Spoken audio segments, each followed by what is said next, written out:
Certains se lancent pour échapper à la crise. C'est le cas de Colette, ouvrière depuis 33 ans dans cette usine de construction automobile. Ici, un plan social est en cours. Il y a 2 ans, Colette a voulu arrondir ses fins de mois en vendant des produits de beauté chez les particuliers. Aujourd'hui, ses ventes lui rapportent autant que son salaire à l'usine. Au départ, c'était de l'ordre de 300 à 500 euros. Et aujourd'hui, on peut plus parler de 1500 à 2000 euros. Donc pour moi, ce sera une porte de sortie. C'est cette plante qui a changé sa vie. Colette vend des cosmétiques et des compléments alimentaires à base d'aloe vera. Ce matin, elle s'est levée à 3h45 pour prendre son service à l'usine. Il est 17h, elle entame sa 2e journée de travail. Vous allez voir tout de suite les bienfaits aussi sur la peau. Colette organise 1 à 2 ventes par semaine chez elle.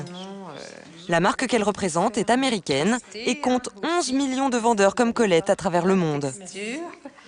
Ça pénètre vraiment vite, hein, ça. C'est même pas collant. C'est pas collant. Ah, pas du voilà, tout. donc l'avantage de l'aloe vera, et bien tout de suite on se rend compte que ça va vraiment pénétrer très vite. Pour exercer cette profession, pas besoin de diplôme. 2 tiers des vendeurs à domicile n'ont pas le bac.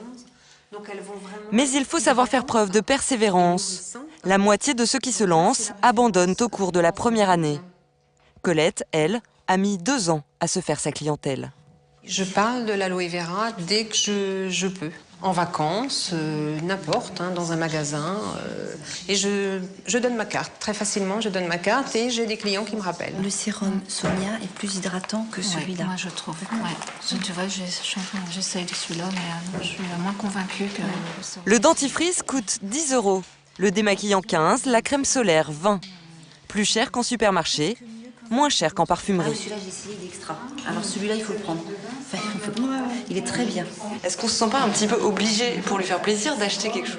Non, enfin pour moi non, parce que Colette nous met à l'aise, il n'y a pas de souci. C'est pas du tout de la vente forcée. Non, donc, pas du tout. Ce soir, avec seulement 5 clientes, Colette va vendre pour 717 € de produits. Comme dans la vente de lingerie, elle va garder 30% de cette somme, soit 215 €. Au revoir Yveline. À plus. Je vous accompagne. D'ici quelques mois, Colette va quitter son travail à l'usine et se consacrer à la vente à domicile, à plein temps. Donc je vous livre ce week-end.